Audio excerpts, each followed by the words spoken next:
et je pense que je vais faire un vlog dessus parce que vraiment il est très célèbre et j'ai envie de savoir s'il vaut vraiment sa hype.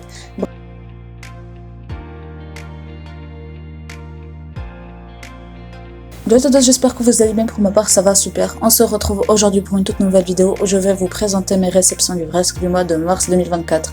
Commençons sans plus tarder avec le seul achat que j'ai pu faire en termes de manga, et c'est le premier tome de l'Attaque des Titans de Hajime Isayama paru chez Pika Édition. Donc ici nous sommes dans un monde où les titans, des créatures gigantesques, ont décimé la presque totalité de l'humanité. Les derniers humains ont construit des murs pour pouvoir se protéger de ces titans, mais après un bon moment de paix, un drame se produit. Quel est ce drame? Il faudra lire l'histoire pour le découvrir. J'ai déjà lu en fait ce livre directement après que je l'ai acheté et c'est un vrai coup de cœur. J'avais déjà bien commencé l'anime, j'étais je pense à la 4e saison et j'avais arrêté, mais maintenant j'ai envie de reprendre cette histoire, cette aventure, mais du point de vue du manga. Donc maintenant je n'ai qu'une hâte, acheter la suite pour pouvoir la redécouvrir et enfin découvrir la fin.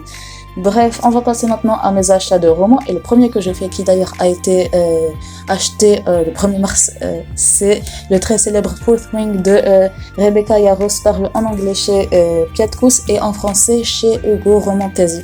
Donc je sais juste qu'on va suivre ici une certaine Violette qui voulait devenir scribe, mais sa mère l'en a empêché et l'a obligée à devenir dragonnière, et là elle va faire la rencontre d'un certain Xaden. C'est tout ce que je sais du bouquin et je n'ai pas très envie d'en savoir plus, et je pense que je vais faire un vlog dessus parce que vraiment il est très célèbre et j'ai envie de savoir s'il vaut vraiment sa hype. Bref, on va passer au prochain achat que j'ai pu faire à Paris. Donc je vous remets le lien de mon vlog en description, et c'est un pacte avec le roi elfe d'Elise Kova paru chez Big Manga. Donc déjà la beauté du livre, vraiment c'est très beau. Et quand je l'ai vu donc en librairie, vraiment, je me suis dit, je le prends, je ne ressors pas de cette librairie sans l'avoir pris. Donc il y a 3000 ans, un pacte a été signé entre les elfes et les humains, stipulant que les elfes devaient repartir des terres humaines en laissant derrière eux une barrière magique protégeant ces derniers, et que du côté des humains, les humains devaient à chaque 100 ans envoyer une jeune fille en tant qu'épouse du roi elfe pour qu'elle le devienne. Et cette jeune fille devait avoir des pouvoirs, les pouvoirs de la reine humaine.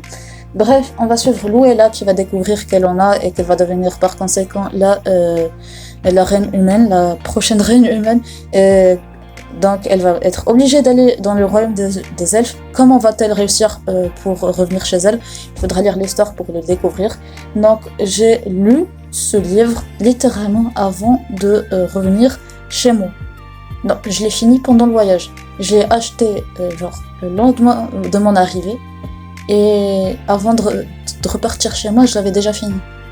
J'ai lu ce livre à une vitesse incroyable.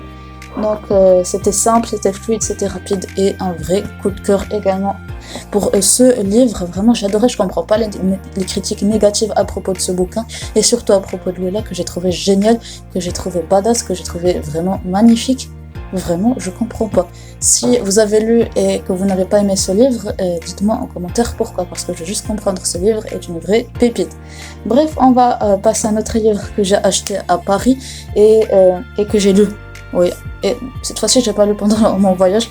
Bref, il s'agit de Witching God, le premier tome est là, la promise de Livingstone, paru chez la collection Ito de Hachette. Donc ici, nous sommes dans un monde où les sorcières ont perdu Hécate, et un jour une sorcière sans don va naître, et cette sorcière sans don c'est Ella, et quand elle va grandir, elle va découvrir que sa sœur Meroé est promise en fait en mariage à un dieu pour pouvoir renforcer les pouvoirs de sa communauté qui commence à s'affaiblir vu qu'ils n'ont plus Hécate pour pouvoir puiser dans son pouvoir, et pour la protéger, Ella va se proposer à sa place, et en même temps le dieu qu'elle a épousé, Meroé, l'a choisi. Donc comment va se dérouler leur mariage? Il faudra lire l'histoire pour le découvrir.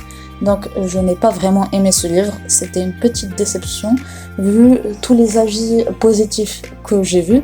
Bon, j'ai bien aimé vraiment certains passages comme vous pouvez le voir, mais j'ai attendu mieux de la part de ce livre, parce que déjà de la mythologie grecque et vraiment, c'est des sorcières.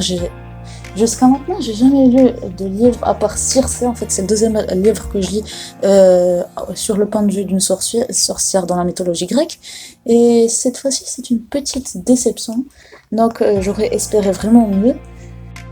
Bref, on va passer maintenant aux deux derniers livres de cette vidéo, et c'est les tomes 2 et 3 de Secret Défense d'Aimé d'Axel Leclerc, paru chez Hugo dans leur collection New Romance. Donc, je vous avais déjà présenté mon avis sur le premier tome de Secret Défense d'Aimé, donc je vous le mets en description. Et en fait, j'avais déjà lu en e-book le 2 et le 3, mais j'attendais de les avoir en physique pour pouvoir vous les chroniquer en bonne et due forme. Bref, ici, je vais vous résumer le tome 1.